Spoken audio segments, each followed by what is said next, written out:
வணக்கம். மற்றொரு காணொளி ஊடாக உங்களை சந்திக்க வந்திருக்கும் நான் தாரகா. நாளைய தினம் எங்களுடைய மக்கள் சந்தோஷமாக கொண்டாடக்கூடிய ஒரு தினமாக இருக்கின்றது தீபாவளி. அனைவருக்குமே நான் முன்கூட்டியே சொல்லிக்கொள்கிறேன், இனிய தீபாவளி நல்வாழ்த்துக்கள். தீப ஒளி எவ்வளவு தூரம் பிரகாசிக்குதோ அதே போல உங்களோட வாழ்க்கையிலுமே அத்தனை ஒளிகளும் சேர்ந்து ஒரு பிரகாசம் கொடுக்க நானுமே இறைவனை வேண்டிக் கொள்றேன். எனக்கு சொல்ல போக நாளைய நாள் எவ்வாறு உலக மக்கள்ல பெரும்பாலான மக்களுக்கு முக்கியமான நாளா இருக்குதோ, எனக்கு நேற்றைய நாள் என் வாழ்க்கையில ஒரு முக்கியமான நாளா இருந்தது. நேற்றைய நாளை பற்றி நான் இதுக்கு முதல் எந்த ஒரு வீடியோவுமே பதிவிடையில. இன்றைய தினம் நான் சொல்ல போறேன். நேற்றைய தினம் ஐப்பசி மாதம் 18ஆம் தேதி என்னுடைய பிறந்த தினம். நான் இதுக்கு முதல் சொல்லல இந்த பிறந்த நாள் இப்பதான் வருதுன்னு, ஆனா போன வருஷம் செலிப்ரேட் பண்ணி ஒரு வீடியோவா அப்லோட் பண்ணியிருப்பேன். அப்ப எங்க உறவுகளோடு சிலருக்கு தாரகாண்ட பிறந்த நாள் ஐப்பசி மாதம் 18ஆம் தேதி தான் என்ற விஷயம் தெரிஞ்சிருந்தது. அதால உண்மைக்குமே ஒரு வருஷத்துக்கு முன்னுக்கு நடந்த விஷயத்தை ஞாபகம் வச்சு எனக்கு தனிப்பட்ட ரீதியில வாழ்த்துக்கள் தெரிவிச்சு அனைவருக்குமே இந்த இடத்துல மனசார நன்றி தெரிவிச்சுக் கொள்றேன். உண்மைக்குமே எங்களுக்கே சில நேரங்கள்ல எங்க நண்பர்கள் பிறந்த தினம் கூடவே பழகவும் அவேண்ட கூட ஞாபகம் இருக்காது. யாராவது ஸ்டேட்டஸ் வச்சா அதுக்கு பிறகு நாங்கள் வாழ்த்து சொல்லுவோம். அப்படி இருக்கேங்க ஒரு வருஷத்துக்கு முன்னுக்கு நடந்த விஷயத்த நீங்க ஞாபகம் வச்சிருந்து என்னை நேசிச்சு வாழ்த்து சொல்றீங்கன்னு சொன்னா உண்மைக்குமே நான் ஏதோ ஒரு விதத்துல கொடுத்து வச்சேன்னு சொல்லித்தான் உண்மைக்குமே நான் நினைச்சுக்கொள்றேன். அதுக்கு பெரிய பெரிய நன்றிகளை சொல்லிக்கொண்டு நேற்றைய தினத்தை பற்றி நான் சொல்றேன். நேற்றைக்கு விடிய காலமா வெள்ளனவே எழும்பியாச்சு. உண்மைக்குமே முதலே எங்களை சந்திச்சு எங்களோட கதைச்சு இப்ப வெளிநாட்டுல இருக்கக்கூடிய அக்கா அவ சொல்லியிருந்தா, தாரகா கேக் கட் பண்ணுங்க, செலிப்ரேட் பண்ணுங்க, என்ஜாய் பண்ணுங்க, லைஃப் என்ஜாய் பண்ணுங்கன்னு சொல்லி நிறைய விஷயம் சொல்லுவா. அப்ப கேக் கட் பண்றது உண்மைக்குமே எங்க வீட்டுல பெருசா யாருமே கட் பண்றதுல சரியான குறைவு கேக் கட் பண்றது. அப்ப அக்கா சொல்லிட்டாவே என்று சொல்லிட்டு சரி செய்வோமோ என்று நினைச்சு கொண்டு கேக்க வேலை நேற்றைய தினம் சனிக்கிழமை. அப்ப வேலையை அன்றைக்கு லீவ் எடுக்கிறது சரியான கஷ்டம். என்னடா இப்ப தேவையில்லாம ஒரு லீவ் எடுத்துட்டோம்னு சொன்னா தேவைக்கு லீவ் எடுக்கிற கஷ்டமா போடும்னு சொல்லிட்டு அந்த லீவை அவாய்ட் பண்ணிட்டு வேலைக்கு போயாச்சு. விடிய காலமா 6:30 பஸ்ஸுக்கு வேலைக்கு போயாச்சு. குளிச்சுட்டு வெளுக்கிட்டு கொண்டு வேலைக்கு போயாச்சு. வேலையில என் ஃப்ரெண்ட்ஸுமே சேர்ந்துதான் வேலை செய்யணும். ஸோ அவைகளோடு சேர்ந்து சும்மா ஒரு சின்னதா ஒரு கேக் கட் பண்ணினான். அதை எங்க உறவுகளுக்காக பகிர்ந்து கொள்றேன்.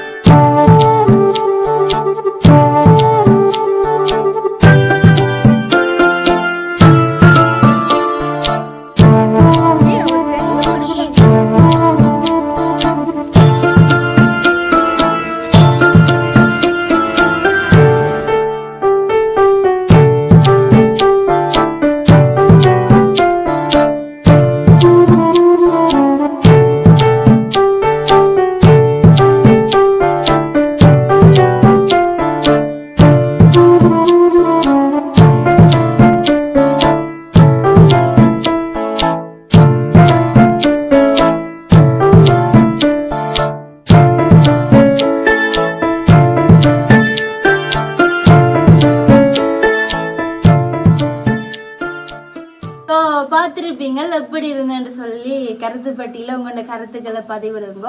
உண்மைக்குமே எங்களுக்கு இந்த பிறந்த நாள் கொண்டாட்டங்கள் அதெல்லாம் நாங்க பெருசா உண்மைக்குமே செலிப்ரேட் பண்றோம். அது எங்களோட பயணிக்கக்கூடிய உறவுகளுக்கு தெரிஞ்ச ஒரு விஷயம்தான். இருந்தாலுமே நண்பர்களோடு சேர்த்து செய்யக்க அது கூடுதலா வருஷம் எப்படியோ ஃப்ரெண்ட்ஸோட மீட் பண்ணிக்க அது நாங்க எங்கேயும் இப்ப யூனிவர்சிட்டி படிக்க அன்றைய நாள் யூனிவர்சிட்டி வந்துச்சுன்னு சொன்னா தவிர்க்க முடியாம கேக் கட் பண்றது. யூனிவர்சிட்டி இல்லாத நாள் வந்துச்சுன்னு சொன்னா கட் பண்ண மாட்டோம். ஸோ அப்படித்தான் போயிட்டு இருந்தது. இந்த வருஷம் ஒர்க் டே என்றபடியா ஃப்ரெண்ட்ஸோட சேர்ந்து கட் பண்ணக்கூடிய மாதிரி இருந்தது. அதுலயுமே ஒரு ஹாப்பினஸ் இருந்தது. அதோட பார்த்தீங்களோன்னு சொன்னா நேற்றைக்கு நான் பஸ்ஸுக்கு போற நேரத்துல தான் சிந்திச்சேன், நான் மக்கள் எவ்வளவு தூரம் அந்த வாழ்க்கையை சந்தோஷமா அனுபவிச்சு கொண்டிருக்கிறார்கள் என்று சொல்லி. என்னோட சொன்னா அப்படியே நாங்க போற இடமெல்லாம் மக்கள் அல்லையென சொல்லி திரண்டு வந்து கொண்டே இருக்கணும். பஸ்ஸுக்குள்ள எல்லாம் பாத்தீங்கன்னு சொன்னா முகம் கொடுக்க முடியாத அளவுக்கு சனம் தீபாவளி ஷாப்பிங் என்று சொல்லி. தீபாவளிக்கும் ஏகப்பட்ட இடங்கள்ல நிறைய மலிவு விற்பனைகள்ல பொருட்கள் கொடுக்கணும் சொன்னா நம்ப மாட்டீங்க. சுண்ணாகத்துல ஒரு கடை ஒன்று இருக்குது, ஒரு சேலை வந்து 100 ரூபாய்க்கு குடிக்கணும். 100 ரூபாய்க்கெல்லாம் ஒரு சாரி கிடைக்குமோன்றது வந்து ஆச்சரியமான ஒரு விஷயம் தான். நான் வந்து அங்கே 100 ரூபாய்க்கு ஒரு சாரி குடிக்கணும். 200 ரூபாய்க்கு கொடுத்து கொண்டிருந்த வினம் டீச்சர்ஸ் டே வந்துச்சு தானே, அந்த நாள் வந்து 100 ரூபாய்க்கு சாரி கொடுத்தேன். இனிமேல் முடிஞ்சிருக்குமெண்டு நான் இந்த வீடியோ அப்லோட் பண்ணி இருக்கிற நேரத்தில் வந்து சிலவளை முடிஞ்சிருக்கலாம். உண்மைக்குமே வந்து அவ்வளோ மலிவாக அந்த கடையில் குடிக்கணும். அந்த கடை மட்டும் இல்லை, அந்த கடைக்கு கொஞ்சம் இங்காலும் கொஞ்சம் தள்ளி வரைக்க பார்த்தீங்கன்னு சொன்னால் சேலில் நிறைய போட்டிருக்காங்க. ஒரு 3 ப்ளவுஸ் எடுத்தோம்னு சொன்னால் 1500 ரூபா. ஒரு சும்மா நாங்கள் ஒஃபிஷியலாக போடக்கூடிய ஒரு ப்ளவுஸே வந்து இப்போ 2000 ரூபாய்க்கு போகுது. 3 எடுத்தால் 1500 ரூபா. ஆனால் என்ன, நாங்கள் இப்போ ஒஃபிஷியலாக எடுக்கிறதோட ஒப்படைக்கு இது கொஞ்சம் தரமும் குறைவாக இருக்கும், கொஞ்சம் வந்து ஒப்பீட்டளவில் வந்து குறைவாக இருக்கும். ஆனால் போடக்கூடிய மாதிரி தான் வந்து இருக்கும்.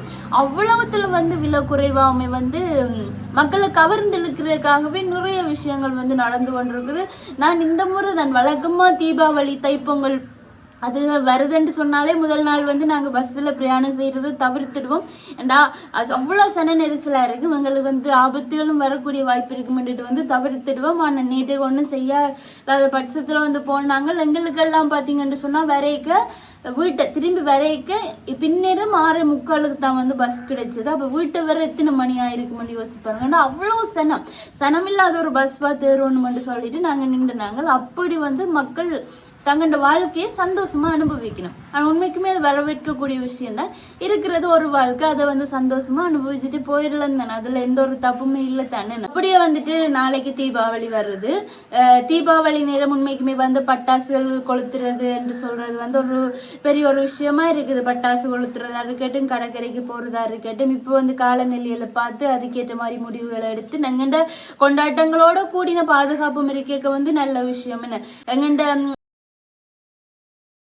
இந்த நேரம் தான் வடிவடிக்கணும், இந்த நேரம் தான் செய்யணும்னு சொல்லி எல்லாம் ஆர்டர்கள் எல்லாம் இருக்குது. என்னென்னு சொன்னா அது ஒரு ஆபத்தான ஒரு விஷயம். இப்போ நாங்கள் ஒரு சைக்கிளில் ஓடிக்கொண்டு போவேக சும்மா விளையாட்டுக்கு வெடிய போடுறதெல்லாம் வந்து தவறான விஷயம். ஸோ அப்படியான விஷயங்கள் எல்லாத்தையுமே வந்து முடிஞ்ச வரைக்கும் தவிர்த்து கொள்ளுங்க. உங்களோட சந்தோஷத்துக்கு ஒரு பாதுகாப்பான ஒரு இடத்துல இருந்து கொண்டு எல்லாருமே சேர்ந்து வெடி கொளுத்தி அதெல்லாம் செய்யத்தானே வேணும். பட்டாசு கொளுத்துறதா இருக்கட்டும், வெளிச்சங்களை பார்க்கலாம் ஒரு நல்லா இருக்கும். ஸோ அதுகள் செய்யக்க வந்து கொஞ்சம் அவதானமாக இருக்கும். அதோட நண்பர்களாக வழியால் போகக்கூடிய ஆட்களுமே வந்து எதுவாக இருந்தாலும் அவதானத்தோட வந்து செயற்படைக்க அது நல்லா இருக்கும். சரி, ஓகே. இன்றைய தினம் வந்து பார்த்தீங்கன்னு சொன்னால் இந்த விஷயங்களை சொல்லத்தான் நான் இந்த வீடியோவை வந்து உங்களோட பகிர்ந்து கொண்டேன். இந்த ஒரு நினைவுகளையும் உங்களோட பகிர்ந்து கொள்வோம்னு சொல்லிட்டு, அது மட்டும் இல்லாமல் இந்த காலப்பகுதி என் வாழ்க்கையிலேயே மறக்க முடியாத ஒரு காலப்பகுதியாக இருக்குது. என்னென்று சொன்னால் கந்த சஷ்டி வரப்போகுது. இது வந்து நான் அடுத்ததாக படிக்கிற 2வது தரம் படிக்கிற 2வது வருட கந்த சஷ்டி. இந்த கந்த சஷ்டி எனக்கு ஏன் மறக்க முடியாத விரதம் என்று சொன்னால் வந்து போன முறை எனக்கு கந்த சஷ்டி என்று தான் எங்கள் யூடியூப்ல இருந்து முதலாவது சம்பளம் கிடைச்சது. எப்பவுமே வந்து வாழ்க்கையில மறக்க மாட்டேன். அப்படியான நினைவுகள் எல்லாம் இருக்கக்கூடிய மீட்டி பார்க்கக்கூடிய நாட்கள்லாம் இந்த நாட்கள். உண்மைக்குமே எனக்கு நல்ல ஒரு நினைவான நாளாக தான் வந்திருக்கும். 18ஆம் தேதியிலிருந்து கந்த சஷ்டி முடியும் வரைக்கும் பார்ப்போம் என்னெல்லாம் இந்த முறை நல்ல விஷயங்கள் நடக்குதுன்னு சொல்லி. உறவுகளை அவ்வளவுதான் வீடியோ. இந்த வீடியோ பற்றின கருத்துக்களை மறக்காம பகிர்ந்து கொள்ளுங்க. இந்த வீடியோ உங்களுக்கு பிடிச்சா கூட மறக்காம உங்களோட சப்போர்ட்டை தாங்க.